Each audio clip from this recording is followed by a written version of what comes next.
Welcome to the Stearns County Board of Adjustment meeting for Thursday, April 13th, 2023. Let us begin the meeting with the reciting the Pledge of the Allegiance. I pledge allegiance to the flag of the United States of America and to the republic for which it stands, one nation, under God, indivisible, with liberty and justice for all. All right, so I have a few announcements to make of interest for people here tonight. If you're in possession of a cell phone or some other type of electronic or paging device, I ask that you please put it on silent mode. Yeah, does somebody want to get that background feed off? Because I'm echoing.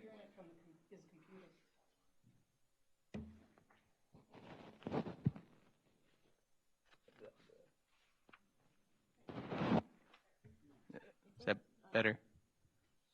Well, I turned it down now, so it won't make that. Okay, good. Thank you. Sorry about that. So I ask if you have your cell phone with you that you please put it on silent mode at this time. Also note that all testimony is being tape recorded for the record. If you're going to speak, you'll be asked to state your name and address for the record first, and then go ahead with any input after you've been recognized by the chair. Members of the Board of Adjustment are appointed by the County Board of Commissioners with one member from each of the 5 commissioner districts, one member at large, and one member appointed from the Planning Commission. And now I'm going to give you a brief overview of our proceedings for this evening. I'll read out the variance request and open the public hearing. While I'm reading your request, I would ask that the applicant or their representatives come forward and have a seat in front of the board by the microphone. The applicant or their representative will be then asked to state their name and address for the record.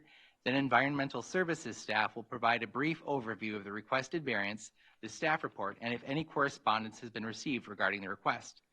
The applicant or their representative will then provide any input, corrections, concerns, or comments. Once the application or their applicant or their representatives have provided their testimony, the board will then discuss the request and ask questions of staff or the applicant. Upon completion of the board questions, I will ask if there's anyone in the audience wishing to speak to the request. If there is, I would ask that person to come up to the podium, state their name and address for the record, and give their testimony. When all testimony is complete, I will ask board members for a motion to close the public hearing. Once the motion is passed to close the public hearing, there will be no further input from the audience, from the applicant, or Environmental Services staff unless being recognized by the chair or if one of the Board of Adjustment members wants some type of clarification. The board will then review and discuss the findings of facts. The facts are a series of questions that the board is required to answer based on Minnesota statutes and requirements of the ordinance. Based upon these answers to these questions, the board will either grant or deny the variance request. All questions must be answered in the affirmative by the board. Once the findings are complete, there will then be a motion to approve or deny the request based upon those findings. Just a note, all members of the Board of Adjustment are present here this evening. And so then we'll go into agenda item number 1, which is a request from Garrett Skiba of the Yells Little Birch Lake Cabin LLC from sections 10.211A of Stearns County Land Use and Zoning Ordinance 439 to construct a principal structure, a home, 57.4 feet landward of the ordinary high water level of Little Birch Lake, classified recreational development. Said ordinance requires principal structures to be set back a minimum of 100 feet from a lake classified as recreational development. And the address of the property is 43835 Sylvia Valley Road, Melrose, Minnesota. And the applicant is online, or please come forward and state your name and address for the public record, please. Garrett Skiba, 48335 Sylvia Valley Road, Melrose, Minnesota. Perfect. And then if you'd state your name as well. Yep. And address. I'm John Hobla. I'm with Hobla Construction. I'm representing Garrett and Corey Skiba. Okay, very good. And then I'll do a roll call of members who were able to visit the site. Jill? No. Rob? Yes. George? No. Bonnie? Yes. Amy? Yes. Mike? Yes. And I was able to visit as well. And then Environmental Services for your report. Thank you, Mr. Chair. Was there any correspondence with the board members, with the applicants or any other people on site when you were there, Bonnie? talked to the owner, or I talked to the owner, and, he just basically told us what he wanted to do. Okay, thank you. Some background on the application. The applicants own 0.74 acres of government lot 2 in Melrose Township, and it is located in the R1 zoning district. The ownership as it sits today was the applicants acquired the property in 2010. The existing 1,387 square foot 4-bedroom cabin was constructed in 1971 per the assessor records and is 44 feet landward of the ordinary high of Little Birch Lake per the certificate of survey. It's partially within the shore impact zone. Any alteration to the existing structure in the shore impact zone requires a request for a variance, as the ordinance does not allow for additions or alterations to a structure located wholly or partly in the impact zone. The applicants are proposing a new 3,421 square foot residential dwelling, porch, and attached garage, 57.4 feet from the ordinary high of Little Birch Lake. The applicants plan to modify the existing sewage treatment system to accommodate the increase in bedrooms. The proposed house is located in the R1 zoning district in the Shoreland Overlay District of Little Birch Lake, classified as recreational development. Little Birch is on the list of impaired waters for mercury and fish. A preliminary design to modify the subsurface sewage treatment system has been submitted by a licensed designer. The proposed impervious lot coverage will be approximately 12.3% per the certificate of survey. An alternative to the request would be to move the proposed structure away from the ordinary high to minimize the amount of deviation from the setback standard. Replace the structure as is, where is, under Minnesota State Statute 394.36 that allows to be replaced exactly the same. Melrose Township, Sauk River Watershed District, Little Birch Lake Association, the Department of Natural Resources, and property owners within 500 feet have been notified of this request. If the variance is granted, property owners should be aware that any additions or alterations to the structure in the future will be subject to a variance request. If the variance is granted, the board is to determine if mitigation, as stated in Statute 394.35 Subdivision 5, is required. If mitigation is required, a condition should be added to state the following: mitigation as recommended and approved by Environmental Services Department is required prior to issuance of the construction site permit. A financial guarantee in favor of the county is required equal to 125% of the cost for mitigation.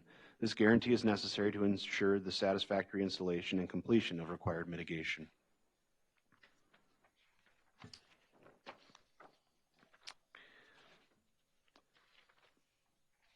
Let's see. Some alternatives for the request would be to grant or deny the variance based on the findings of fact, replace the structure as is, where is, and to move the proposed structure away from the ordinary high. And again, back to the variance with the mitigation that we spoke about.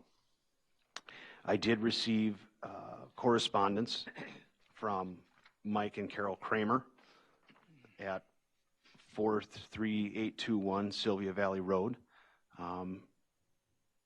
And they're saying that they have no problem with the 57.4 setback. All properties on that shoreline will be in line with each other and not obstructing anyone's sight to the lake. And that is all I have. All right. Applicant or representative, anything you wish to share with the board? Mr. Chair? Yes. I'd like to make a correction to my comment. It was not the, when I stated that I talked to somebody, it was not the owner, but the next door neighbor that I talked to. I would just like to say our intention is to take the existing structure of the house, which is close to the lake, remove that, take the existing detached garage, which is in a sloped area, remove that, build a house with an attached garage and put them together, move them away from the lake from where they currently are. We have it pushed back to the road setback, and we're proposing to build that in the flattest part of the lot. So we wouldn't be promoting erosion or anything like that. And then just to go with the point of we're pulling it back, we're not impairing any sites to the lake of any neighboring properties.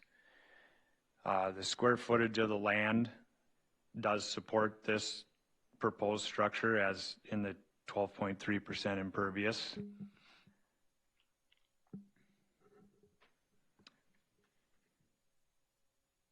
I think that's all I have.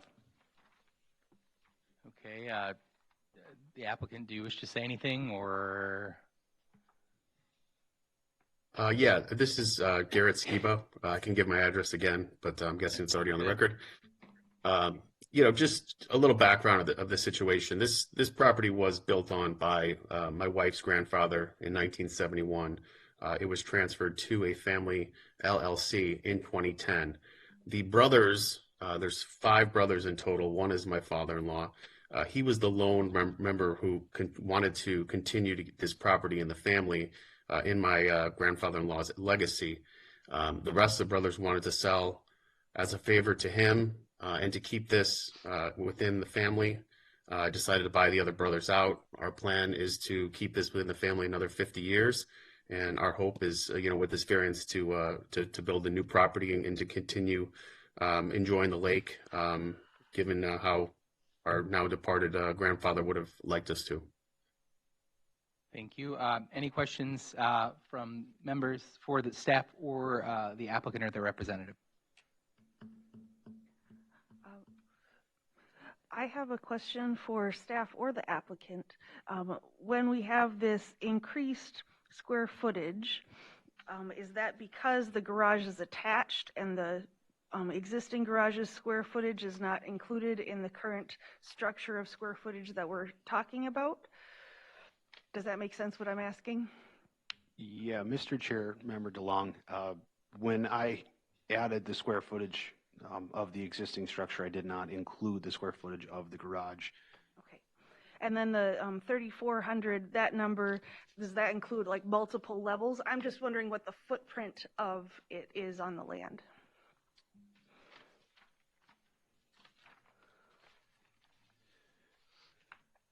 Mr. Chair, Member DeLong, the 3,421 square feet is what was listed as the total footprint from the certificate of survey. I didn't go through the plans to verify that square footage. It's a fairly chopped up design, so I was okay with what was on the certificate of survey for that.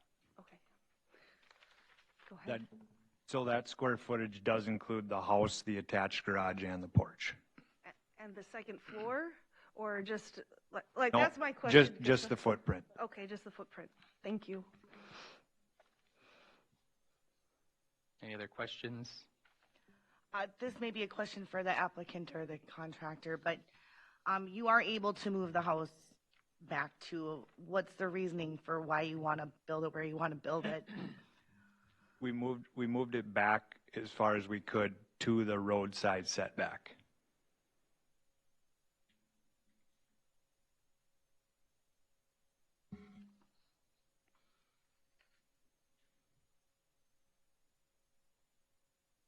Any other questions? Amy, do you have any more? This one's for staff. Okay. There was no issues with the bluff setback like he had commented on in his. Mr. Chair, Member Sherping, no, the bluff setback, we determined since it was at the toe of the bluff that it wouldn't have any impact, and by ordinance, we couldn't hold them to any bluff setback in that scenario.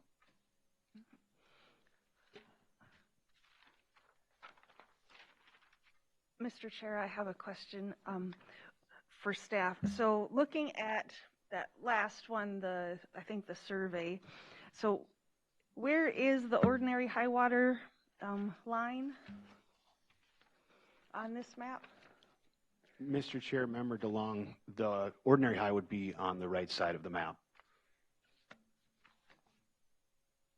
So, well, she's highlighting the left side. Yeah, sorry, left side. My apologies. Oh, I thought that was the lake. That is the ordinary high. Okay.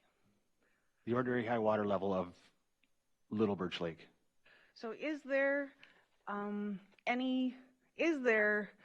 where's the 100 feet line from the ordinary high water? That's the dashed line furthest to the right, is that correct?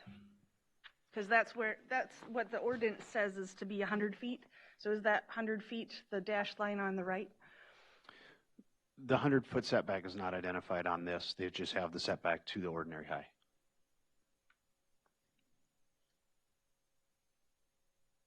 I don't think I understood that answer. I'm sorry. So does that mean that we do not know where the 100-foot setback is on this image? It is not identified on the survey. Okay. Thank you. This is a question for the applicant. Have you ever had in the past any trouble with flooding out there? I have only been part of the family for 10 years, and I can say no. I would have to ask my father-in-law. He has the full history of the property, but I don't believe that it's been a concern or an issue.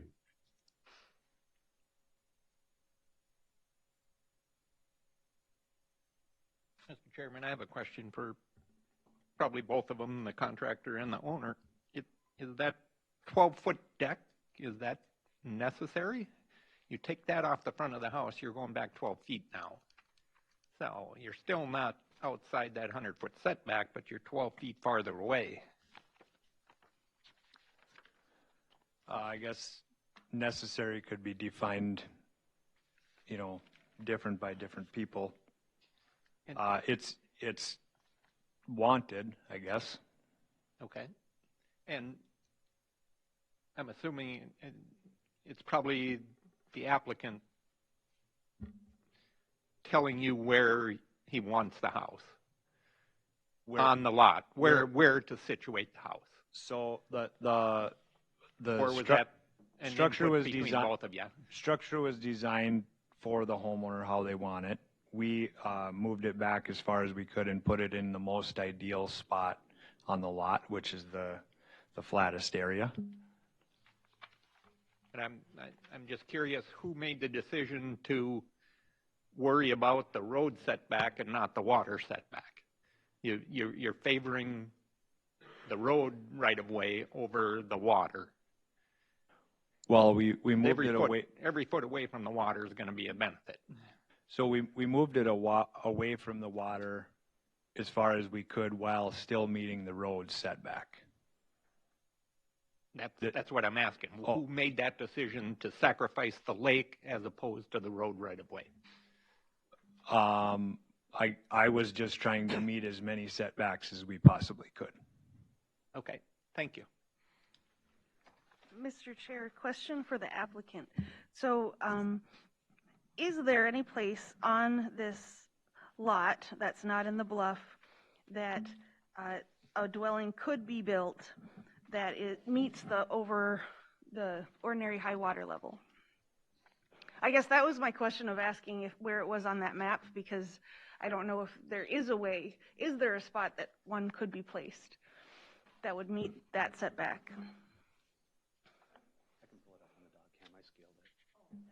I defer to John, but I do not believe that is the case given all the setbacks between that we're dealing with here.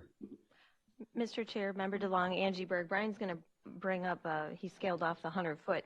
The current home design won't fit within the box. I understand. Is really what, if that's your question. No, is there room to build meeting the setback? Yes, just not this home style. There are some lots where there isn't any room. Yeah, no, it's a very valid point. Thank you. I believe if we would put the square footage of the current cabin and the detached garage together, square footage wise, they would still maybe not meet all setbacks. Mr. Chair, Member DeLong, I've identified the approximate 100-foot setback here. I used the scale on a 2-scale survey, and this is within about as accurate as I can get here tonight, but that's about where the 100-foot setback would be. Thank you. So then for the road setback, is that diagonal dashed line that the house kind of just touches, or where's the road setback? So yeah, where you see it says that 30 foot on the, where it meets, where the 30 foot points to the corner of the garage, that's the closest point that is 30 feet away from the property line.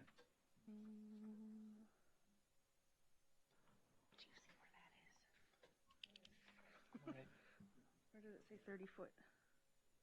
Right here. Oh, okay. Yep, But I think that's the length of the garage side. That's not, well, that's the way I'd read it. I'd read that 30 foot. That's vertical as the width of the garage. No? So that line that he's pointing to right there, that line right there that points from the property line over to the corner of the garage, that's 30 feet. okay. Okay. I was looking at the 3.0, so. Yeah, Okay. I'm like, that's 3 feet? Okay, thank you. That helps give me a much better visual. Mr. Chair, I have a question. This is probably a staff question, So- but the other existing homes that are there, do they meet setbacks, or do you know, have they requested variances in the past? Mr. Chair, Member Sherping, I didn't do a deep dive on the existing structures. You can see their proximity to the lake. I would guess they're not meeting that 100-foot setback. That's the aerial photo that is up now, shows the entire neighborhood and kind of gives you an idea of where those structures are located. So I would assume that there isn't a one of them that meets the 100-foot lake setback, just looking at the photo. I didn't do a deep dive into if they have variances or not. Some of them are, That helps answer yeah, my some of them question. are pre-ordinance. So, and I do want to make a correction. If we could go back to the doc cam.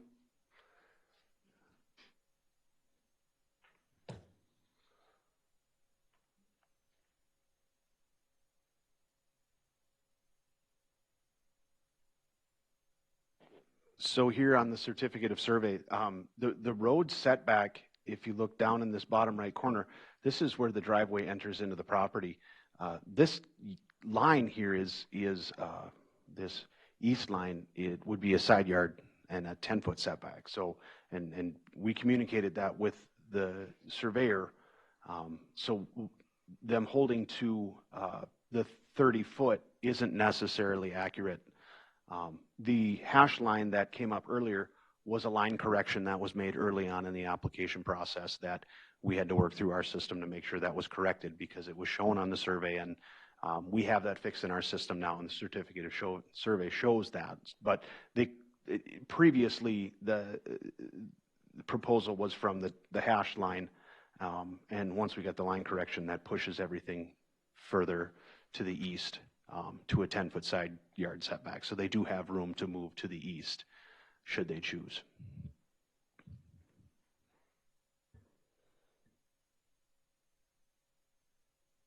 So a question for staff, kind of a clarification question. So as proposed, the new structure would be 57.4 feet and the old one is 44 feet, correct? Correct. So it would be an improvement. It wouldn't meet the standard, but it would be an improvement, right? That's up to the board to decide. No, I'm saying, based on the standard, going from 44 to 57, it would improve. It's further It would get than closer to the standard, right? it is a further distance from the ordinary high than the Right. existing. And then if you, what you just said, if they moved it within 10 feet of the property line, that would also improve the situation, correct? That would be further from the ordinary high. Yes. So can we calculate how much that would be? 57.4 plus how much can they move it? 20 feet? I did some math quick. If they took the porch off the front of the house, that's 12 feet. If you move it back 20 feet, you're at 80 some feet now. 89, almost 90 Almost feet. 90 feet, Almost yep. 90 feet. Almost setback 90 from feet. the lake. That's better. 10% is better than 43% deviation. Yep. And a question for staff. The road that we're talking about, is that a township road? Who's that maintained by? Mr. Chair, Member Mossman, it's a township road, but I don't believe the township maintains it.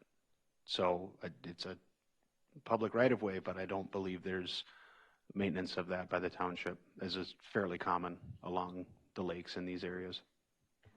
And In fact, it's a dirt road maintained by the Anderson family. Mr. Chair, Member Mossman, so, and you were out here, I was not, but my understanding is the road ends It does not continue along the east line. Right. So if it did and those two roads connected, then that would be a road setback. But because the road doesn't connect, it's not through road, that's why we consider that east line a property line. And I agree, Brian, we had communicated that with the surveyor, but I don't know if surveyor's not here, the builder's here, the landowner's there. So yes, everything you're saying could be an option. Okay, so what you're saying is that the setback from the road is not the same issue that it typically is? Correct. All right, thank you. Any other questions? I just have a quick one for the applicant. Just out of curiosity, could you guys live without the porch?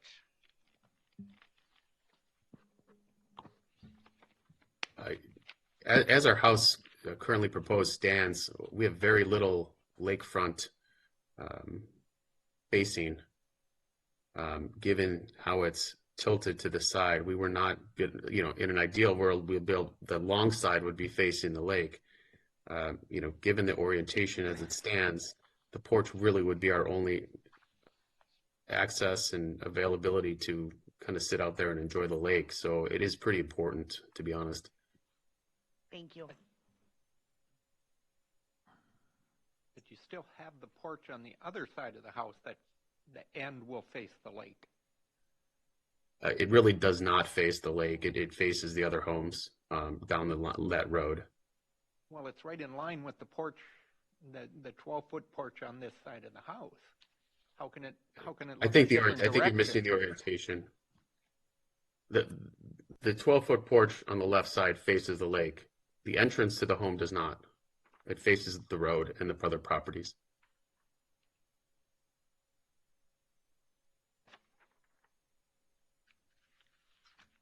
Any other questions? Seeing no questions from the board members, is there anyone in the audience wishing to speak to this variance request? Anyone in the audience wishing to speak to the variance request? Anyone in the audience wishing to respond and speak to this variance request? Hearing none, asking for a motion and a second to close the public hearing. Jill DeLong, I move to close public hearing. Motion from Jill, I'll second it. second from Amy. All those in favor say aye. Aye. Opposed, same sign. Motion carries. We are now in a closed session. We have these questions, finding of facts, number one of which is the proposed use is allowed in the zoning districts in which the subject property is located, yes or no? Mr. Chair, Jill DeLong, yes, having a residential home in a residential area is allowed in this zone. Okay, Jill's a yes. Rob? Yes. George? I'm going to say no because it doesn't meet the setbacks. Okay, Bonnie? I'll say yes because it's in an R1. Okay, Amy? Mine is yes. It is an R1 district. Mike? Yes. And I'm a yes, so that is a yes for number one. Number two, the variance will be in harmony with the general purposes and intent of the official controls or any related ordinances, yes or no? Mr. Chair, Jill DeLong, I'm going to say no, it is not in harmony. I feel like there's lots of opportunity to make the house size smaller that would still meet the needs of a residential family that would also meet the setbacks required. So I would say no, it is not in harmony. Okay. No from Jill. Rob? No. George? No. Bonnie? I'd say no, that they have alternatives to other house designs that may fit better. Amy? I am a no, and I do agree there are other alternatives. Mike? No. And I'm a no. So no for number two. Number three, the variance will be consistent with a comprehensive plan, yes or no? Mr. Chairman, Rob Schweigel, I'm going to say no under the water resource policies in the nature section. Adhere to adopted plans and regulations to maintain, restore, and enhance the county's water resources. Okay. No from Rob. Jill? No. George? No. Bonnie? No. Amy? No. Mike? No. And I'm a no, so let's say no for number three. Number four, the property owner proposes to use the property in a reasonable manner, yes or no? I'd say this construction of a new home there is reasonable. All right, that's a yes from Bonnie. Jill? Yes. Rob? Yes. George? Yes. Amy? Yes. And Mike? Yes. And I'm a yes for that as well, so that's a yes for number 4. Number 5, the plight of the landowner is due to circumstances unique to the property, not created by the landowner. Yes or no?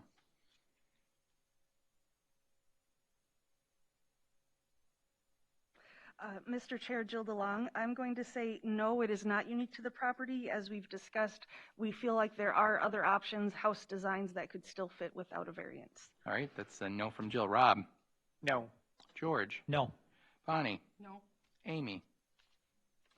I'm going to say yes. Okay. Mike? Yes. And I'm a no. So that's a no for number 5. The variance, if granted, maintains the essential character of the locality. Yes or no?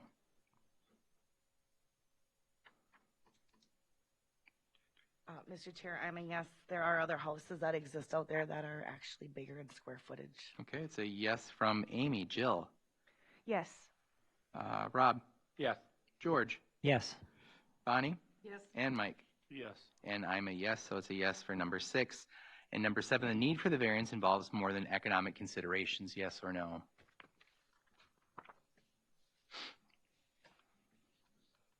Mr. Chair, Jill DeLong, I don't believe economics were discussed, so yes, it does involve more than that. Okay, yes from Jill. Rob? Yes. George? Yes. Bonnie? Yes. Amy? Yes. Mike? Yes. And I'm a yes.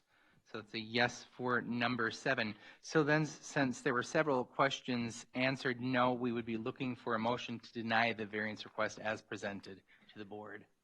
Mr. Chair, Jill DeLong, I move that we deny the request to construct a principal structure 57.4 feet landward of the ordinary high water level. All right, a motion from Jill to deny the variance request. I'll second that. All right, a second from George. Any discussion? Hearing none, I will do roll call of the remaining votes. Rob? Yes. Okay. Bonnie? I'd agree. Amy? Circle back. Okay. Mike? Nay. Okay, nay.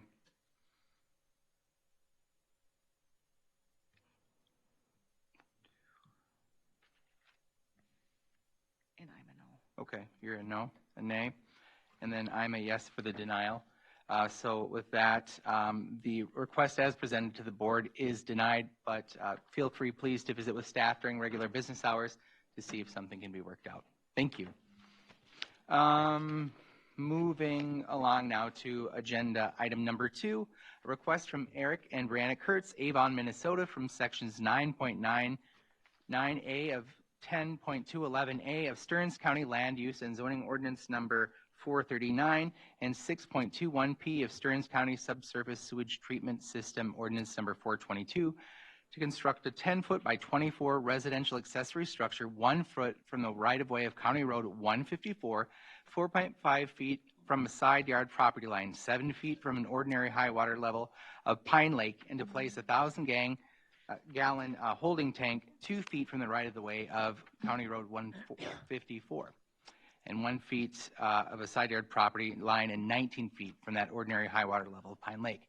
Said ordinance requires accessory structures to be 50 feet from the right-of-way of a county road, 10 feet away from a side property line, and 200 feet from the ordinary high water level of a natural environmental lake, and that a holding tank be 10 feet from the right-of-way of a county road, 10 feet from a side property line, and 150 feet from an ordinary high water level of a natural environment lake. And the affected property address is 19497 County Road 154 in Avon, Minnesota. And applicants, if I can get your name and address for the public record, please. Eric and Brianna Kurtz, 19412 Red Oak Circle, Avon, Minnesota. Yep. Obviously the same for you, I'd assume. Okay. All right. Who was able to visit the site? Jill? No. Rob? Yes. George? No. Bonnie? Yes. Amy? Yes. Mike? Yes. And I'm a yes as well. All right. And then staff to your report, please. Thank you, Mr. Chair. Roll call on anybody that had any contact when they were on site. Nobody? Okay.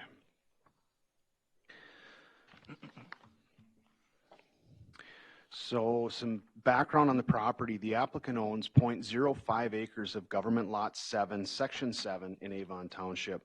The tract contains 1,032 square feet in area per the survey provided by the applicant.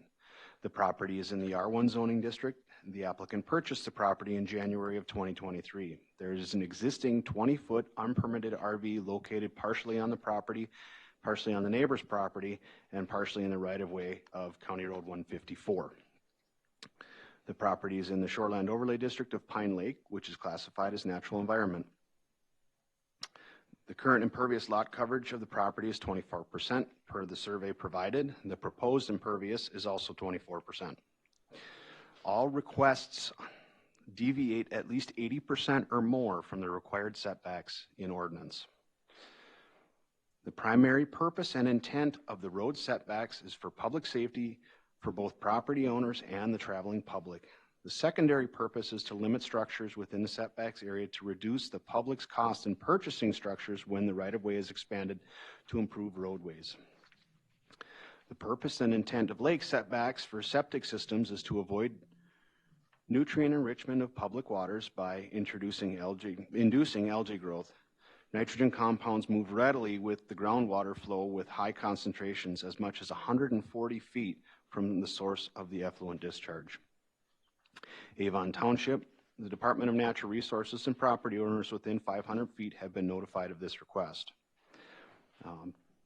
If the variance is granted, determine if mitigation as stated is required. If mitigation is required, a condition should be added to state the following. Mitigation as recommended and approved by Environmental Services Department is required prior to issuance of the construction site permit. A financial guarantee in favor of the county is required equal to 125% the cost for mitigation.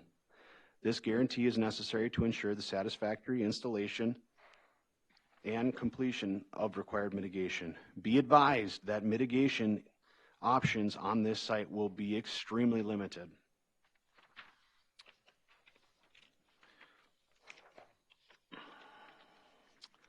Some alternatives for this property would be to grant or deny the variance as requested based on the findings of fact. And again, if that variance is granted, determine if mitigation is necessary. That is all I have for background information. I did get some correspondence regarding this request.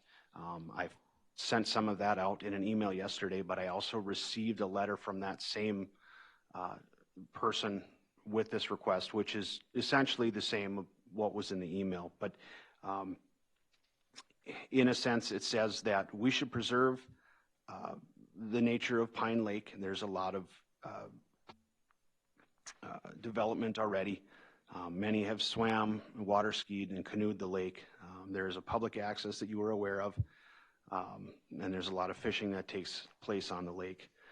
The request by this comment is to cease any more development in and around that lake, and they want to save what little is left. And there was some citation of the pollution, worrying about what potential pollution could be created by the request. And that there is some reference here to the minimum lake setbacks that you have access to. So that is all that I have for this one. Very good. Applicants, to your request.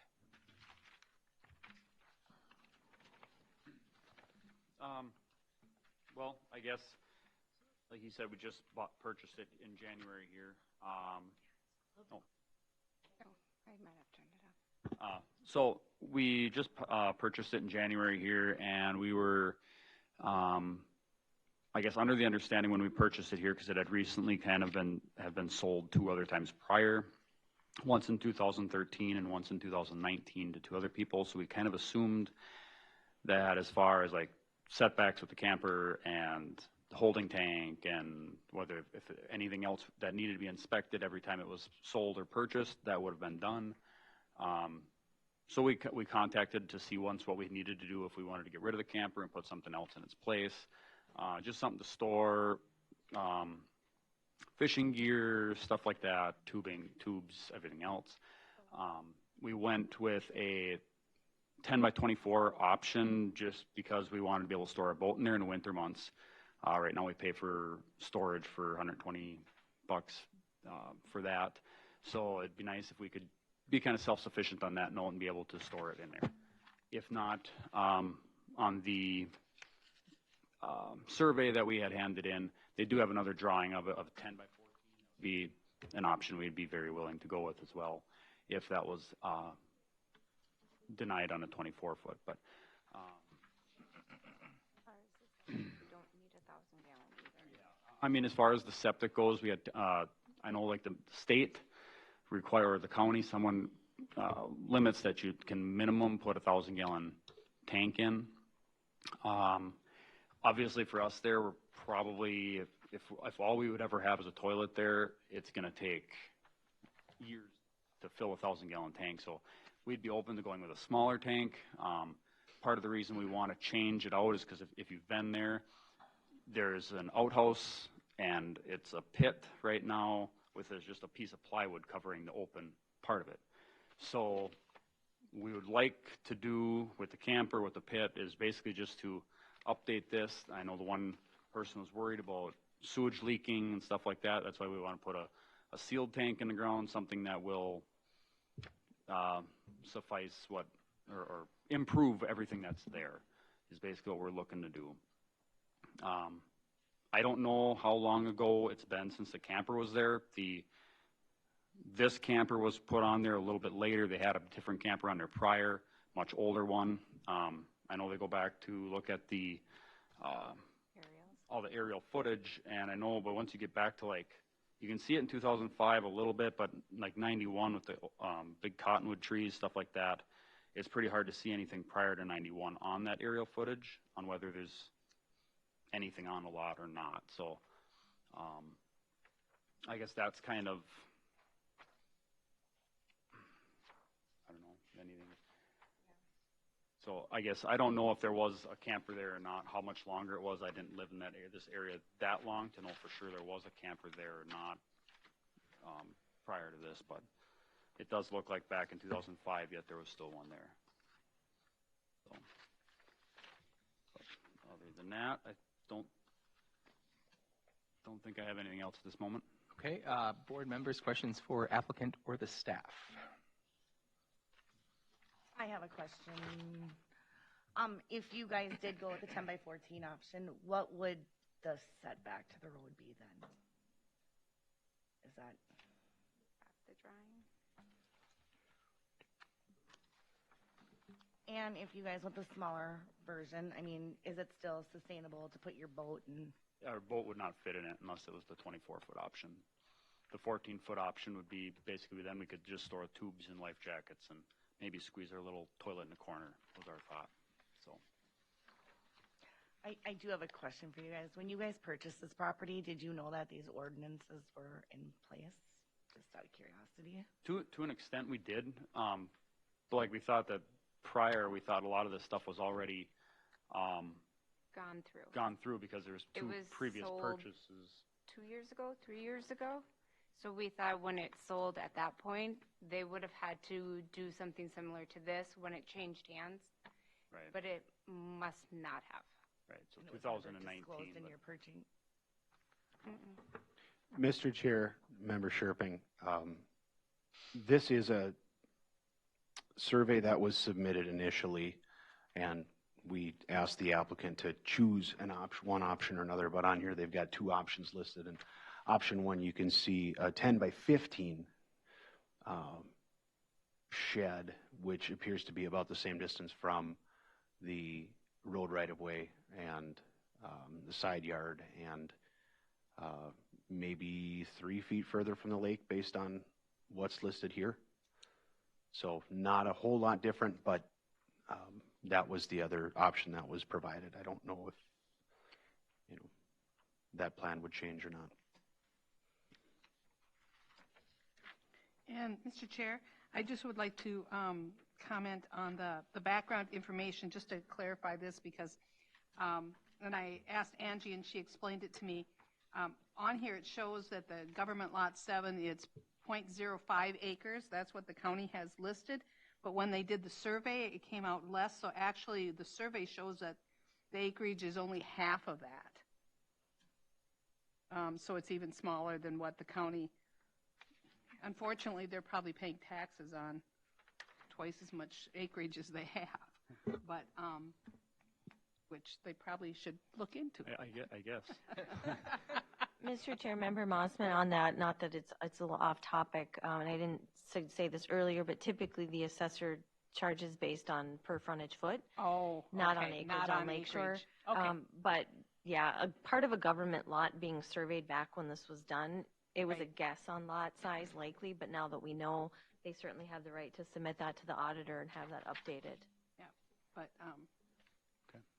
but just so people are aware that it's the 1,000 feet, not the .05 acres. They're both small sizes, but Mr. Chair, Jill DeLong, question for staff. What is the maximum allowed size for a water-oriented accessory structure? Mr. Chair, Member DeLong, a water-oriented accessory structure can only be 150 square feet.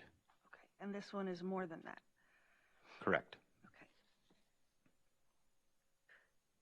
And then the second question is, knowing that currently there's a sewage pit on the lot, if they don't do anything, do they have to clean up that, or does that remain as is? Does that make sense? Like, do they have to correct the open sewage pit issue? Mr. Chair, Member DeLong, if there is a non-compliant septic system on the property, that's going to have to be dealt with via our property transfers. My understanding is that it might be on the neighbor's property, so that might get interesting. But that wouldn't have anything to do with, it's a good question, but by granting or denying this variance, either way, we're going to look into that and make sure that gets triggered through the paperwork that gets filed for the property transfer. Okay. And then, I'm sorry, I don't know the official term for it, but sometimes for some of these older lots, there was like some certificate or some homestead, like, yes, they can build a house on this thing. I don't remember what the formal term is. What did you say? grandfathering in? No, No? there was something like they were supposed to be able to have a house there. I wasn't sure if this one had it, or what the history is that made a lot this small. From talking to the neighbor that owns a couple properties down, it was once owned by one person, and then he sold a small chunk that would be next to the neighbor of this small parcel, and then he sold the bigger parcel that we are connected to, and then he sold the last little chunk all to friends back many, many years ago. And that's kind of how the three properties occurred. Thank you.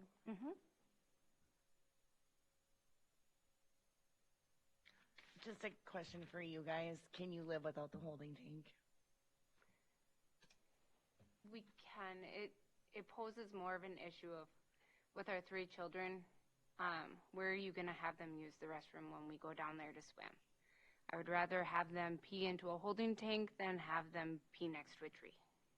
Or have to walk them back all the way to the house every time we wanted to. Not that it's not an option, but I mean, it'd be preferable if we could have a sealed tank of some sort.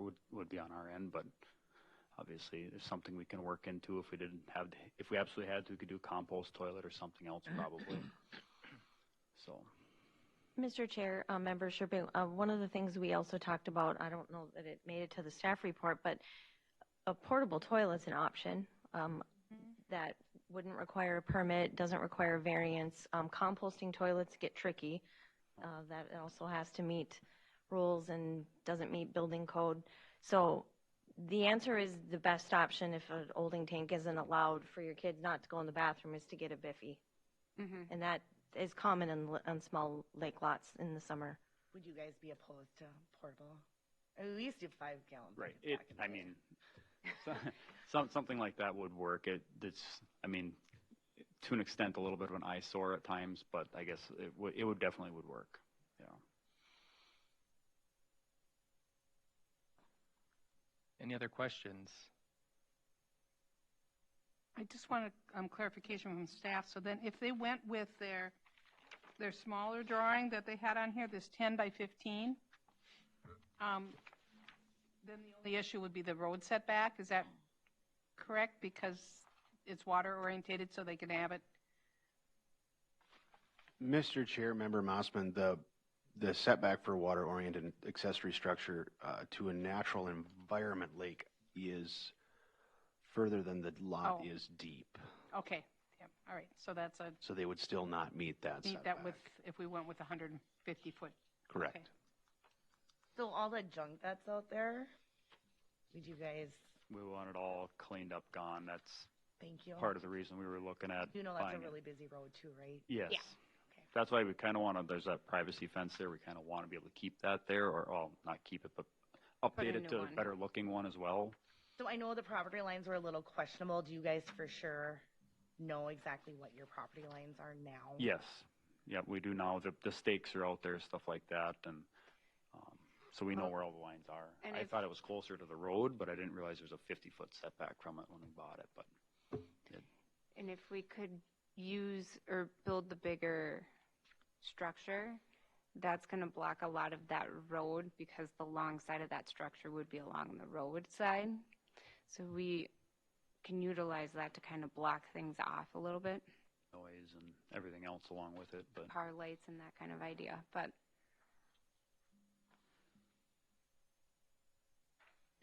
I have one question for the applicants. When you were dealing in buying it, did you have it, was it surveyed? Did they show you where the lot lines were? Did they show you that the trailer was on the neighbors and the toilet was on the neighbors? no, and that the camper and the trailer, or camper and the toilet and everything, I guess we didn't know where the lines were. The neighbors weren't real sure where the lines were. Nobody really knew exactly where it was because it's been that way for so many years. We just all assumed that the line was right at kind of where the back of that one brown shed is next to it, and where the front of the camper kind of was. This is kind of where we all assumed And it wasn't, the line you was. never had it surveyed, or the seller never had it No. surveyed to show you what you were buying? No, I guess we just assumed that that's where it's been for that many years, but yeah, that was on our end, I guess. Your neighbor in the brown house right next to that property, you guys get along with fairly well? They're here. Some of them here. We met with them, kind of discussed what we're looking to do, and kind of showed them everything. I guess I'd we're like to looking hear to. kind of what their thoughts Yep. are. Well, I'll call them up. Yep. Sorry. Yep. Any other questions? Opening the public hearing, so those who want to come forward and speak, please do so. Go to the podium and state your name and address for the record if you wish to do so. No, you're just fine. Don't worry about it. Good.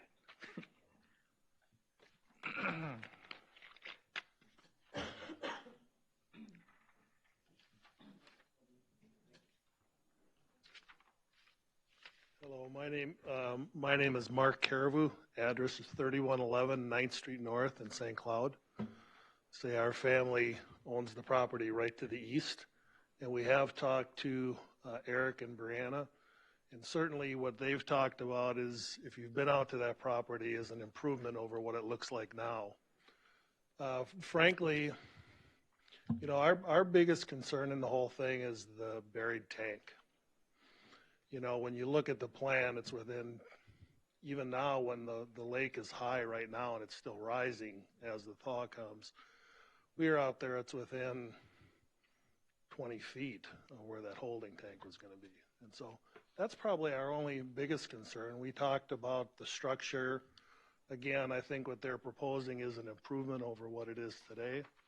The only other concern that we talked about is just on would be the back side of that brown shed is an old oak tree that would, you know, if you're going to dig a hole deep enough for a pit, we suspect it's going to compromise the root structure of that oak. And we've talked, and Eric has agreed that if he does get approved, we would probably end up having to take that tree out. Isn't what we would prefer, but we'd be okay with it. So, like I say, our biggest concern is the sealed tank. Any other questions I can answer for you? Thank you. Okay, you're welcome. Anybody else wishing to speak to the item in question?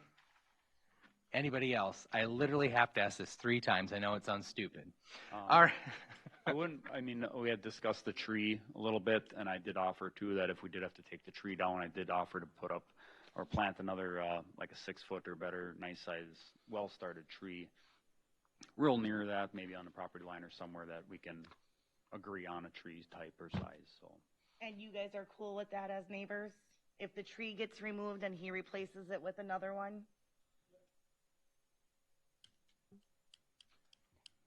Any other? So just in case nobody could hear it on the record, the neighbors did say yes. Mm-hmm. There's no microphone back there. All right. Then if there's nobody else wanting to speak, can I get a motion, a second, to close the public hearing? I'll make a motion to. Motion from Amy, second. I'll second. From Jill. Anyone wishing to discuss this before? All right. All those in favor say aye. Aye. Signed, motion carries, and so we are dividing this up, I believe, into 2 parts, correct? The first of which is the accessory structure. So that's what we're going to go with first. So number 1, the proposed use is allowed in zoning districts in which the subject property is located, yes or no? Mr. Chair, I'm a yes. Okay, yes from Amy. Jill? Yes, having an accessory structure in an R1 zone is allowed. Okay, Rob? Yes. George? Yes. Bonnie? Yes. Mike? Yes. And I'm a yes, so that's yes for number 1. Number 2, the variance will be in harmony with the general purposes and intent of the official controls or any related ordinances, yes or no? So to clarify, this is on the accessory structure. Yeah, correct, Okay. yep. Yep. So Jill DeLong, I'm going to say that no, it will not be in harmony, as it is like 80% deviation from everything. So I don't think it's in harmony to build an accessory structure when there's really no spot for it that meets requirements. Okay, no from Jill. Rob? No. George? I would know it's way out of compliance. Bonnie? I'm going to have to say no. Amy? No. Mike? No. I'm a no, so no for number 2. Number 3, the variance will be consistent with the comprehensive plan, yes or no?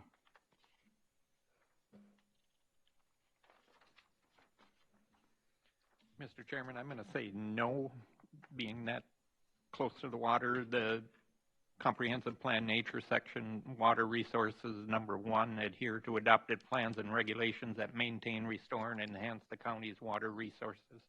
Okay, no from Rob. Jill? No. George? No. Bonnie? I'll say no, and I'll quote Lakeshore Living Policies 1 and 3. Okay, Amy? I'm a yes. Okay, Mike? Yes. Request for Amy to say which comprehensive plan? I do feel that it falls under Lakeshore Living Policies under number 8. Thank you. It's not blocking anyone, and I feel like the neighbors are on board. And I'll be a yes, but number 3 is no. Number 4, the property owner proposes to use the property in a reasonable manner, yes or no? Mr. Chair, I'm a yes. It's a very odd-shaped lot. There's a lot of junk out there, and I do think it'll be a huge improvement. Okay, yes from Amy. Jill? Yes. Rob? Yes. George? Yes. Bonnie? Yes.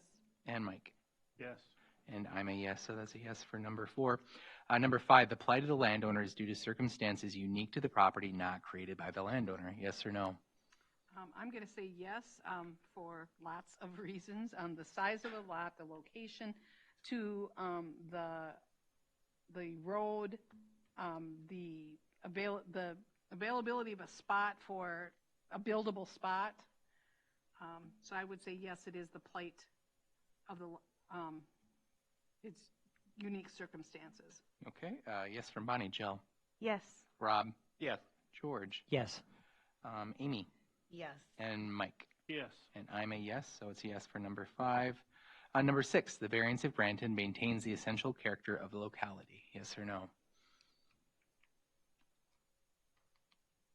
I'm going to say yes in that, there's a camper there already and some other another structure, and, this would be just kind of a substitute for those items, so I don't think it'll, and actually it probably would enhance the look of the lot. Okay, yes from Bonnie. Jill?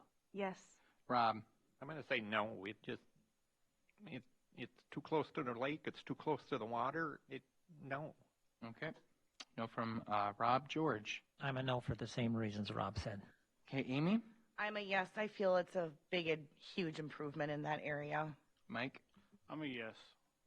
And I'm a yes, so that's a yes for number 6. Number 7, the need for the variance involves more than economic considerations. Yes or no? Mr. Chair, Jill DeLong, I don't believe we discussed economics, so yes, it involves more than that. Okay, a yes from Jill. Rob? Yes. George? Yes. Bonnie? Yes.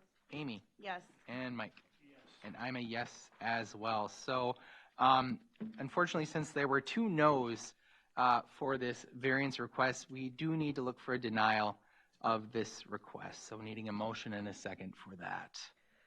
Mr. Chair, Jill DeLong, I move that we deny the variance request to construct a 10-foot by 24-foot residential accessory structure with all of those things on there. Okay, motion from Jill. I'll second that, Mr. Chair. Second from George. Any discussion? If we're going to deny the 10 by 24, how do we do it if they want to do the 10 by 14? All we can do. The alternative. I think they have to apply again with a different set of plans. Could staff comment on that? To me, that seems obsessive.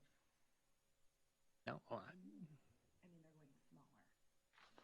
I would need the applicant to show us exactly what they're proposing, and then the board would have to decide if what they're proposing to you tonight, if you have enough information for that.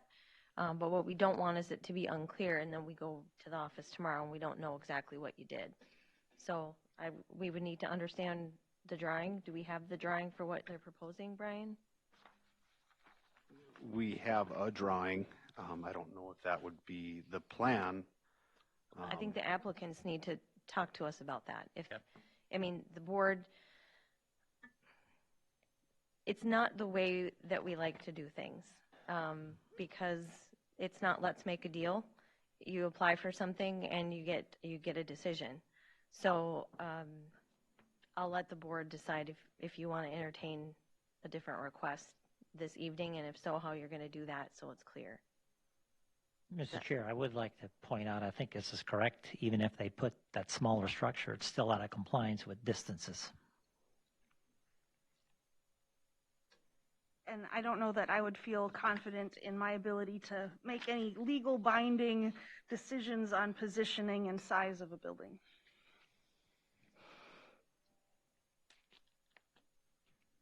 So does it sound like there's kind of a consensus to continue on with the roll call vote? Okay, so on the floor, there's a motion from Jill, a second from George. We've entertained discussion. Rob, for the denial. We're voting to deny. Correct, yes. Yes. Okay, yes from Rob. Bonnie? Yes. Amy? No. Mike? No. And I'm a yes. So with that, the variance request is denied. And again, come and please talk to staff about what can be done there.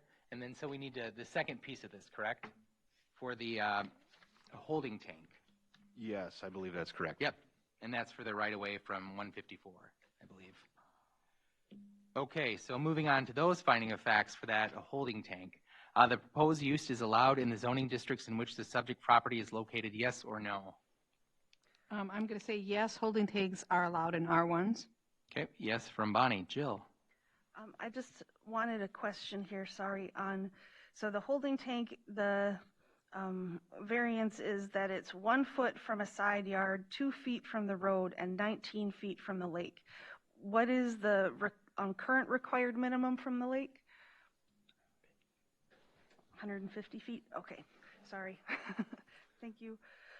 I'm going to say yes to that it is allowed in the zoning district. Okay, yes from Jill. Rob? Yes. George? I'm going to say no because it doesn't meet the setbacks. Okay. Amy? I am a yes, it is in the R1 district. Mike? Yes. And I'm a yes, so it's a yes for number 1.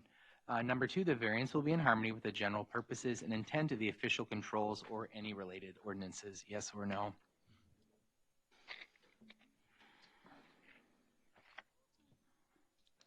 Mr. Chair, Jill DeLong, I'm going to say no, it's not in harmony. As the neighbor had stated, it is still really close to the lake and the lake's rising. He had concerns that it was going to be able to not leak into the lake. We had the submitted letter that said that they had concerns with it being that close to the lake. I think we need that 150 feet so that whatever's in that tank has the time to not seep into the lake, so that it has time to kind of do its thing. So I'm going to say no, it's not in harmony. Okay, no from Jill. Rob? Mr. Chairman, I'm going to say no, but I'm going to go on the other side, the road right-of-way, to protect the county's investment in the road and prevent future purchases by the county if they decide to expand. Okay, no from Rob. George? I'm a no. Bonnie? No. Amy? I am a no, there are other alternatives up there. Mike? No. I'm a no. No for number 2. Number 3, the variance will be consistent with a comprehensive plan. Yes or no?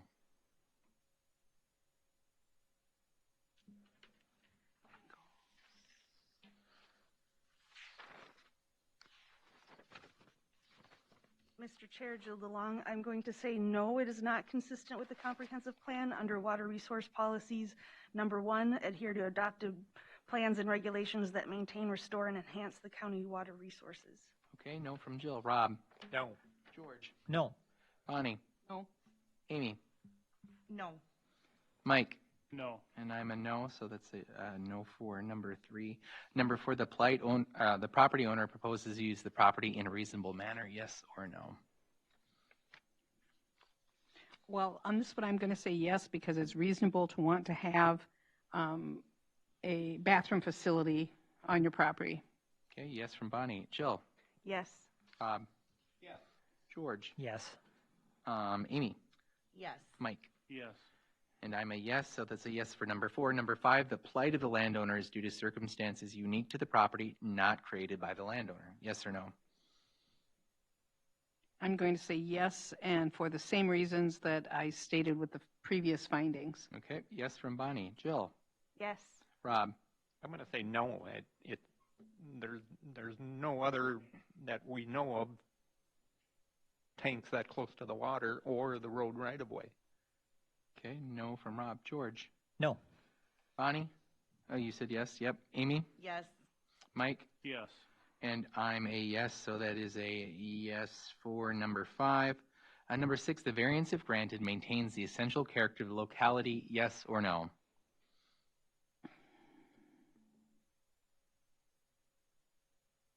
Mr. Chair, Jill DeLong, I'm going to say yes, and it would improve the character of the locality as they'd be using a holding tank versus an outhouse, so yes. Okay, a yes from Jill. Rob? Yes. George? Yes. Bonnie? Yes. Amy? Yes. Mike? Yes. And I'm a yes, so it's a yes for number 6. Number 7, the need for the variance involves more than economic considerations. Yes or no? Mr. Chair, I don't believe we discussed economics, so that Okay. would be a yes. Yes from Amy. Jill? Yes. Rob? Yes. George? Yes. Bonnie? Yes. Mike? Yes.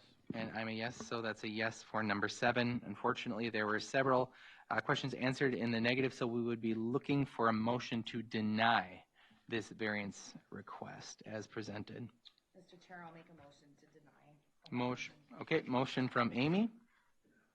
I'll second it. Second from Rob. Any discussion? Hearing none, continuing with the roll call votes for the rest of the members. Jill? Yes. George? Yes. Bonnie? Yes. Mike? Yes. And I'm a yes. So the motion for the variance request for the septic tank is denied. Please do come back and talk to the staff during regular business hours, and we'll see what we can do. Thank you.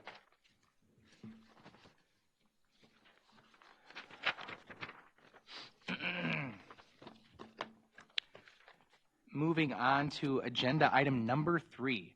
A request from Paul Minikis and Cynthia Walkus of Ramsey, Minnesota from sections 9.99A of Stearns County Land Use and Zoning Ordinance 439 to construct a principal structure, a home, 8.7 feet away from the right-of-way of Langvin Road. Said ordinance requires principal structures to be a setback a minimum of 30 feet from the right-of-way of a township road.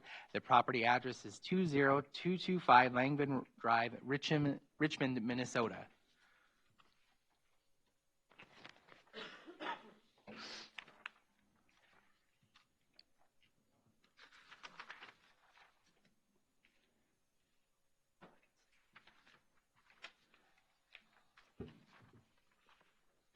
And then if you will all state your name and addresses for the public record, please. Cynthia Welkus, 15761 Azurite Court, Northwest, Ramsey, Minnesota. Paul Minikis, 15761 Azurite Court, Ramsey, Minnesota. Bo Munsell, I'm representing them with Excelsior Homes in Hutchinson, 1355 Highway 7 West, Hutchinson, Minnesota. All right, thank you. And then roll call of members who were able to visit the site, or who, yeah. Jill? No. Rob? Yes. George? No. Bonnie? Yes. Amy? Yes. Mike? Yes. And I was able to visit as well. So staff, to your report, please. Thank you, Mr. Chair. Question for the members of the board. Did anybody have any contact with applicants while they were on site, or neighbors or anything? Okay, seeing none, I'll move to the background information. The applicants own Lot 6, Block 2 of Jody's Estates First Edition in Wakefield Township in R1 zoning district. The applicants acquired the property in 2021. There is an existing unpermitted RV on the property. The applicants are proposing a new 1,334 square foot residential dwelling, 8.7 feet from the right-of-way of Langevin Road. The proposed house location is in the R1 zoning district in the Shoreland Overlay District of Cedar Island Lake, classified as recreational development. Cedar Island is on the list of impaired waters for mercury in fish and nutrients. A design for a new subsurface sewage treatment system has been submitted by a licensed designer. The proposed impervious lot coverage will be approximately 2.5% per the certificate of survey. An alternative to the request would be to move the proposed structure away from the right-of-way to minimize the amount of deviation from the setback standard. Wakefield Township, Sauk River Watershed District, Chain of Lakes Association, the Department of Natural Resources, and property owners within 500 feet have been notified of this request. If variances are granted, the property owner should be aware that any additions or alterations to the structure in the future will be subject to a variance request. Some alternatives to the request would be to grant or deny, and then the alternative to move the structure where it would meet setbacks. And then I did get a letter from Wakefield Township that was a part of the packet. So you have access to that. Would you like me to read it?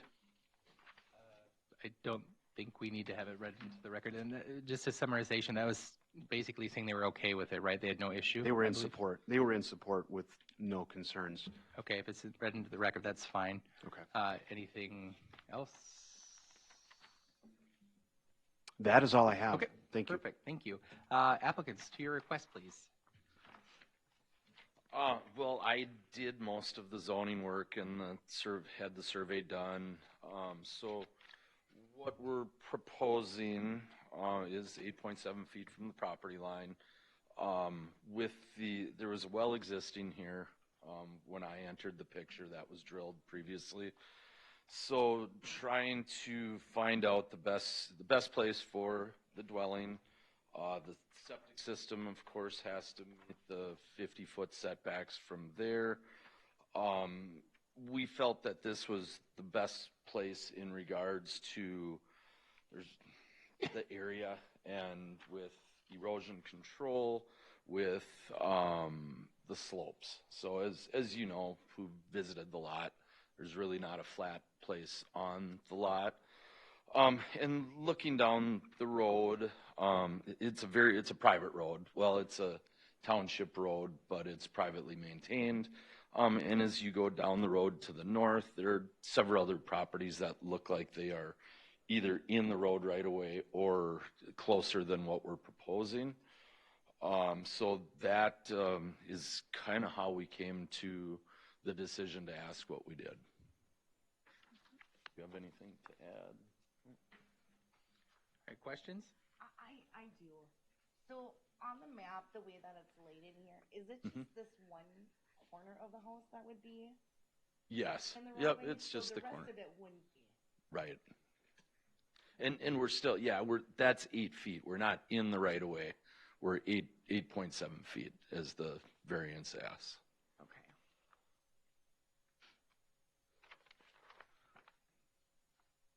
Well, the requirement is 30 feet, right?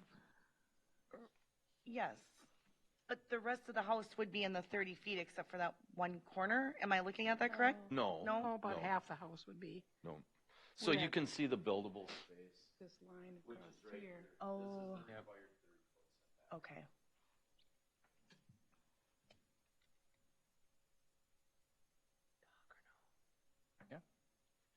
I can talk. So if you can see the camper that we have, the whole reason why we're here is because we're not allowed to have a camper there permanently.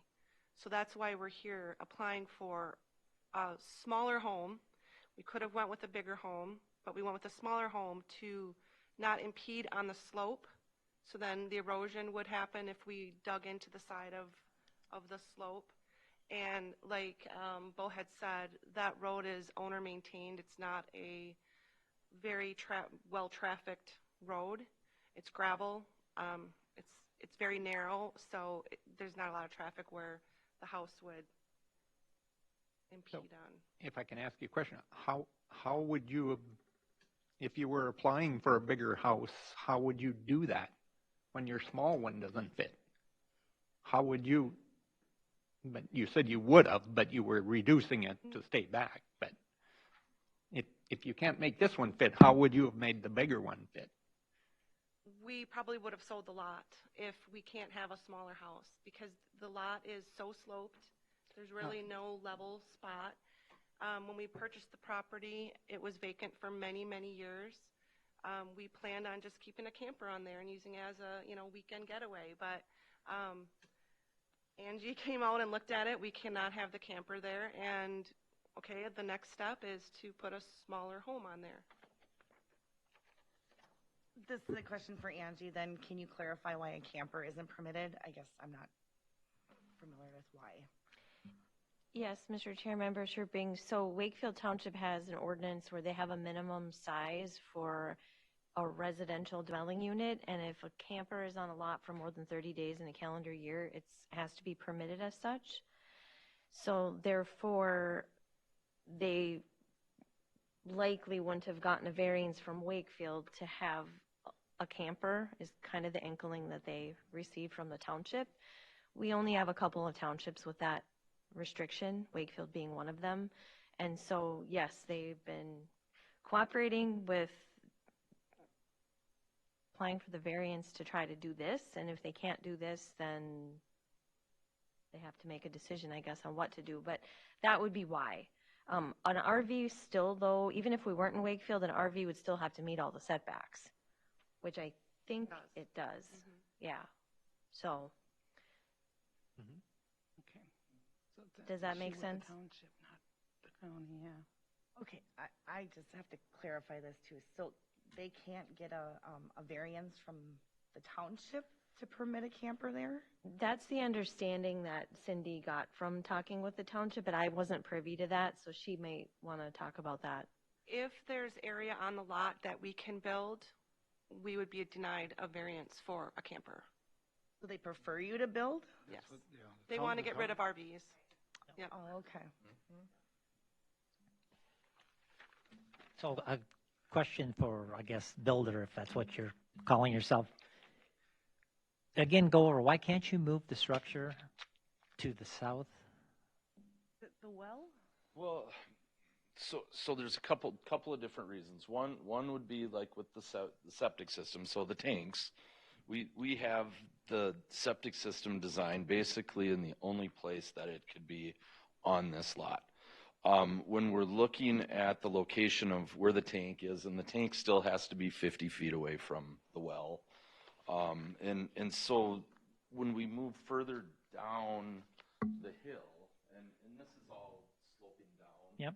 We're moving further down from there, the tank, so we still have to have gravity going to the tank to be able to pump up to the system. And when you look at the grade of this, it fits in the best, in my opinion, in our opinion. Still are, we're asking for a 20-foot plus variance, but we are still about 53 feet from a little traveled road, let's say. And the other thing that we have to look at here too is there's the bluff, and so this isn't the map that I have. The county went out there and established where the bluff line is. So this is just kind of the top of the hill, let's call it. Here's the bluff line, and the county established where that is. And so we still have to maintain 30 feet from that as well. So again, this is all sloped, and for those who've seen the lot, this is about like the flattest spot to really fit a dwelling in nicely without lots of fill, lots of slope, retaining walls, and really potentially creating more erosion, or any erosion, let's say.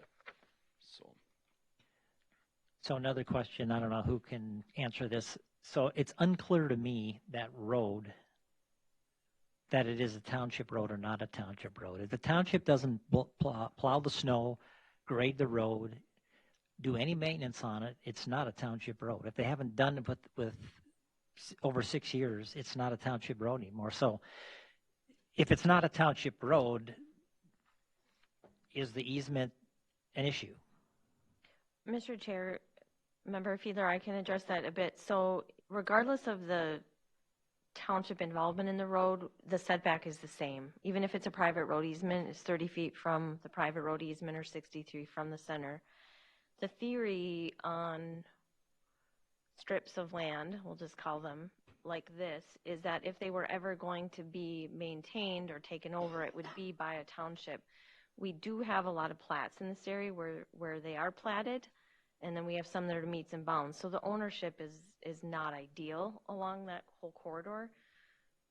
But township involvement aside, private road easements, even if this were like Held Circle, if you know where that is in Collegeville Township, that's all private road easement. No one owns any, everyone just owns to the road, still have to meet the setback. But the other houses that are around there don't meet that setback either, correct? Many do not. Yeah, and some have been granted variances, some were before 1972. Yeah, but the fact that some don't meet the criteria, to me, is not pertinent. It's only pertinent when they come in and request a variance. Any other questions? Mr. Chair, question for the applicant. So in the wintertime, what does that road look like? Are you still going to be traveling to and from this building in the winter? Or I guess my concern is when you plow roads, there's snow. I don't want snow plowed into your house. How does that look for you? It looks very close to the road, but it's not. There's not a berm, but it's not flat. The road is kind of dug out. So our neighbor that's to the north of us, he plows, and it doesn't come near a house at all. So there's two permanent houses. There's a permanent house here and one over here.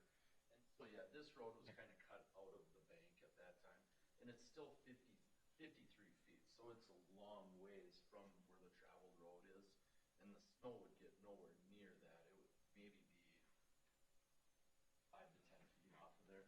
Okay, thank you. I do have a picture if you'd like to look. Of the snow pile? That's all you saw for about just with 7 the months, snow. so. Okay, thank you.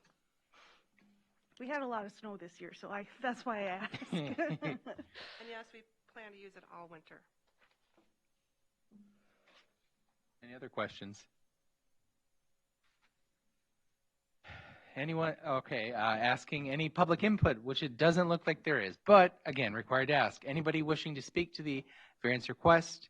Anyone wishing to speak to the variance request? Anyone wishing to speak to the variance request? Hearing and seeing none, looking for a motion and a second to close the public hearing, please. I'll make a motion to close the public hearing. Motion from Bonnie, looking for a second. Jill, I'll second. Second from Jill. All those in favor say aye. Aye. Aye. Same sign. So now moving to our finding of facts. The proposed use is allowed in the zoning districts in which the subject property is located. Yes or no? Bless you. I'll say yes. It's an R1. Okay. Yes from Bonnie. Jill. Yes. Rob. Yes. George. Yes. Amy. Yes. And Mike. Yes. I'm a yes as well, so a yes for number one. Number two, the variance will be in harmony with the general purposes and intent of the official controls or any related ordinances, yes or no? Mr. Chair, Jill DeLong, I'm going to say yes, it is in harmony. As we saw on that, the platted road, but the location of it, the amount of traffic of it, the current state of the road, I believe that it is in harmony with the general purposes that we want to keep a good distance from the road for buildings, but because of, it's such a low density area, I think it's still in harmony. Sure. Yes from Jill. Rob? I'm going to say no. The ultimate goal of the ordinance in regard to setbacks is to improve the numbers over time, not make them worse. Okay, no from Rob. George? I'm going to say no because the structure hasn't been built. We can enforce the standards. Bonnie? I'm going to say yes. I'm looking at this road, and the likelihood of it being turned into a major travel area is non-existent. So I'm going to say yes. Amy? I am also a yes. I do think it is the ideal place for it. Mike? Yes. Yes, so a yes for number two. Number three, the variance will be consistent with a comprehensive plan, yes or no? Mr. Chair, Jill DeLong, I'm going to say yes. Under nature goals number 1, to preserve, restore, and protect important natural systems and natural resources, it sounds like the applicant is aiming to preserve the bluff versus preserving the right-of-way of this low-use road. So I'm going to say yes. Okay, a yes from Jill. Rob? I'm going to say no for the same reason Jill just said, but they have room. They have room beyond the bluff to situate the house. Okay, no from Rob. George? I'm going to no for the same reason Rob mentioned. Bonnie? I'm going to say yes for living goals number 3. They're prevented from keeping their current living structure by the township. And living goals number 3 says that we support housing options that give people in all stages of life and of economic means viable choices for safe living. Okay, yes from Bonnie. Amy? I am a yes. I do believe that it falls under Lakeshore Living Policy number 1, that they are keeping the house away from the shoreline. Okay, Mike? I'm a yes as well. And I'm a yes, so it's a yes for number 3. Number 4, the property owner proposes to use the property in a reasonable manner, yes or no? I'm going to say yes. They're doing the best they can to preserve the bluff and everything, and it's kind of the best situation for the lot. Okay, yes from Mike. Jill? Yes. Rob? Yes. George? Yes. Bonnie? Yes. Amy? Yes, again, I do feel it's the most conservative. And I'm a yes, so yes for number 4. Number 5, the plight of the landowner is due to circumstances unique to the property, not created by the landowner, yes or no? I'm going to say yes. I think the circumstances were created by the requirement of the township to eliminate the RVs.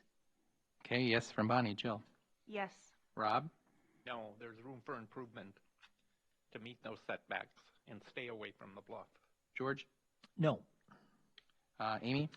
Yes, I agree with Bonnie with the township. I also think where the well and the septic come into play. Mike? I'm a yes. And I'm a yes, so it's a yes for number 5. Number 6, the variance, if granted, maintains the essential character of the locality, yes or no? Mr. Chair, Jill DeLong. I think it does. They're replacing a camper with a small, modest home. I don't think that will change the character of the locality. Rob? Yes. George? Yes. Bonnie? Yes. Amy? Yes. Mike? Yes. And I'm a yes. So yes for number 6. And number 7, the need for the variance involves more than economic considerations, yes or no? Mr. Chair, I'm a yes. I don't believe economics were discussed. Yes from Amy. Jill? Yes. Rob? No, I think economics played a part that they don't want to do any more dirt work or work with the septic system, and absolutely necessary. Okay. No for Rob. George? No. Bonnie? Yes. Mike? Yes. And I'm a yes, so it's a yes for number 7. So therefore, looking for a motion to grant the variance request as presented. I'll make a motion to grant the variance as requested. I'll Right. second. Okay, motion from Bonnie, second from Mike. The remaining votes, Jill, Yes. Rob, No. George, No. Amy, Yes. and I'm a yes. So the variance request is granted.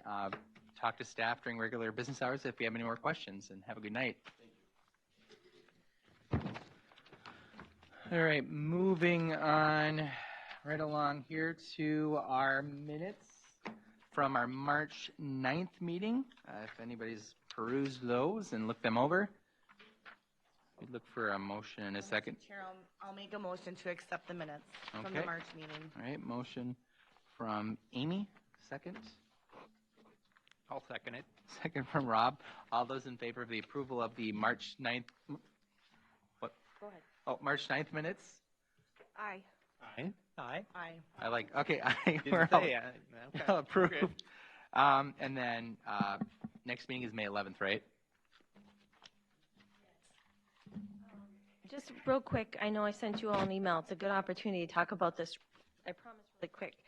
If we would have had a request for a variance, well, we did. If you would have granted, let's say, that Yellis one, we would have wanted 2 votes on that. One for the granting or denying, and then if it would have been approved, then following up with a motion on whether or not you'd want to do mitigation. So that's a little bit of shift per my email on what we've done in the past. So if you have any questions on that, let's talk about it. If not, we'll do it next month. I do. Okay. Is it possible to list like what mitigation might look like out there? Like some ideas? We've done that in the past, and we're trying to get away from designing it ahead of the variance being granted. And so really what it would look like, the general concepts will be maybe an infiltration basin, rock, a trench, shoreline buffer. That will not all be decided when you're voting on mitigation. You're going to have to decide if the variance should be granted based on the merits of the statute, and if it does, then decide if you want them to do mitigation, and that will be determined by our department along with the applicants. No, you don't even have to get involved in what that would look like, and if that's uncomfortable because you don't know about cost, and if you want to make them do it, then I would say the variance ought to not be granted, honestly. I really like that we would just say mitigation is required, and then they would work with experts. Right. Because I am not an expert. I'd like to say let's try it. You know, we're never afraid to try new things, and we tried this for a few years, and, you know, I think it could improve. So maybe this is a question for you. So when you're working with these guys, knowing that mitigation could be a possibility, can you find out if they're like willing to go along with it, or if they're opposed to it, or somehow get a feel from them? So what we've done in the past, we've had the mitigation form that was on the application, and we would talk to them about, you know, the chances there that mitigation may happen. That's an option, but because the mitigation options was always left up to the board, we really couldn't tell them what to expect. Now that we're trying this new system, we have some triggers that they may need to be doing work ahead of time if they're in an extreme scenario, whether it's shore impact zone, bluff impact zone. We've talked about that. but we also have tools that we're going to use in the event that they do have to do mitigation to determine what's going to best fit. Stormwater tools, vegetation management, and analysis tools, that type of stuff. We also have a shoreline specialist in the department that is going to work hand in hand with these applicants and talk about what options they're going to have and come to an agreement or come to a consensus about what's going to be best for that property, as opposed to maybe having Soil and Water come up with a couple of options and then getting a blanket mitigation option where maybe they might not fit the property, or it might not fit what the applicant's looking for. And I'll say I like this because, you know, and she said, well, whether the applicants would be agreeable to it or not. I'd rather not know, because we shouldn't make our decision based on whether the applicant would be accepting of mitigation or not. We should be whether we need mitigation or not. And I guess I kind of like that I know it's putting a lot more workload on staff, but I think in the past, sometimes when we got options from Soil and Water, sometimes I think people of the board took those as, well, this is what Soil and Water said, so that's what we have to do, instead of looking at them as, you know, A, B, C, D options that we could choose from if we wanted to. But I think people looked at those as we had to do that. So I like this. And then just a plug for our training next Thursday, April 20th in this room. You're welcome to come. I don't need to know if you're coming or not. I public noticed it anyway. So I think we're going to have a room full of people. We invited all our townships, our board of Adjustment Planning Commission. So come for all or some. I'm not going to have dinner for everyone, but I'm going to have snacks. What kind of snacks? I'm thinking that depends on if you come or not.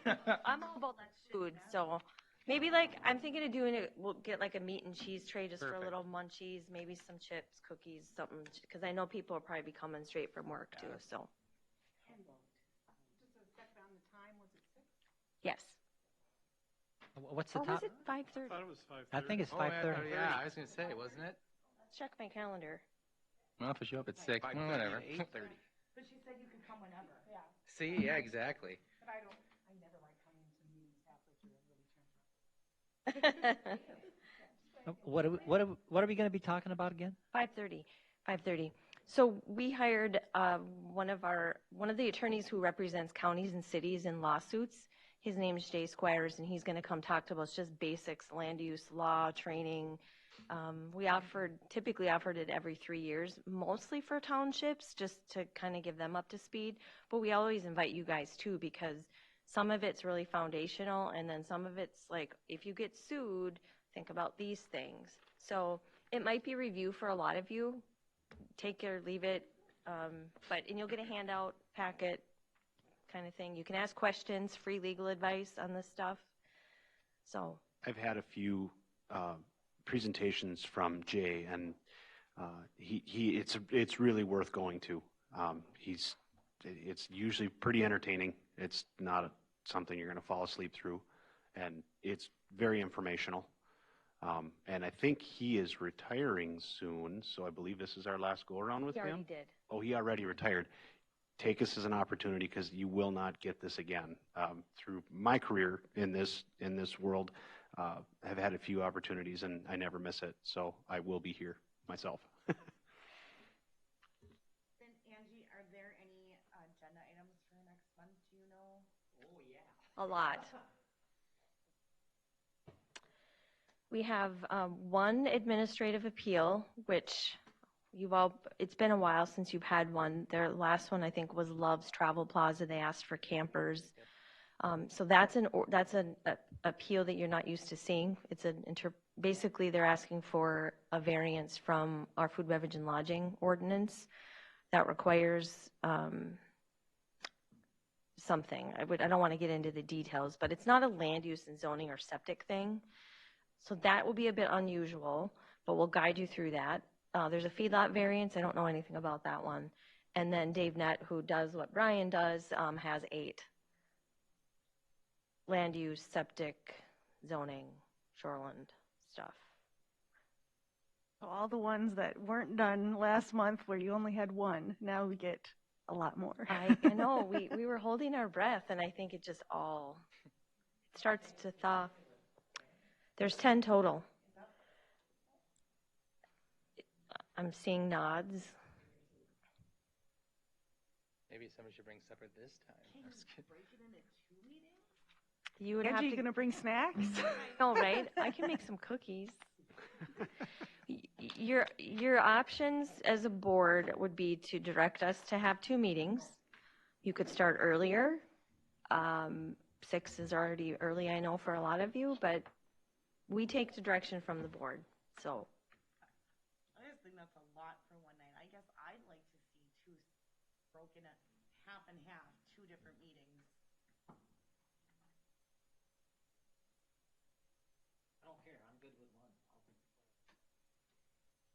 Some of us have to work the next day, though. Yeah, well, suck it up.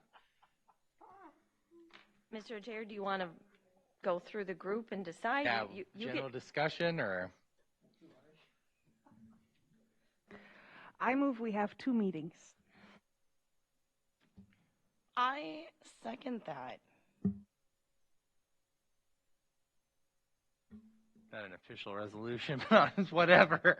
So we got 2, 4, 2 meetings. 2. What's your vote? Yep, she voted. She wants 2 meetings, and Amy wants 2 meetings. I'm fine with one. No, there's more than 10. There's 10. Oh, 10, yep. So you want 1, Mike? One. Push it through. If we don't dilly-dally, we can shove them through. Bonnie? Okay. George? 1. I'll go with 1. Well, that's overall majority, so We tried. you'll get a bathroom break in there somewhere. There's been. Do we get a water break? Oh yeah, for sure. We've done that before. We've had like a massive amount. I think the most I've ever. You were there, Bonnie, too. Didn't we have like 11 once? I think, and we made it through. We were here, but we made it through. We'll bring you some 5-hour. We can get it one. We don't have Persky or Bertram, so we can push it. Exactly. I mean, you'll be fine. We'll say from the public standpoint, I know that's a lot on you guys. I get it. It is easier. People get confused and they come on the wrong day, and then the public sees it, and then that does get confusing. We've done it before, but I think the decision's been made. I'll bring cookies. All right. We can't add any more to this number, right? No, it's. Oh, she's actually got a speaker coming in after this too. No. I'll never Deadline- forget deadline's that. passed. No. No more will be added, and actually, there's a chance one might get removed yet. There you go. So. All right. Looking for a motion to adjourn the meeting. I'll move to adjourn. Motion from George to adjourn the meeting. I'll second. Second from Amy. All those in favor say aye. Aye. Opposed, same sign. Motion carries. We are adjourned.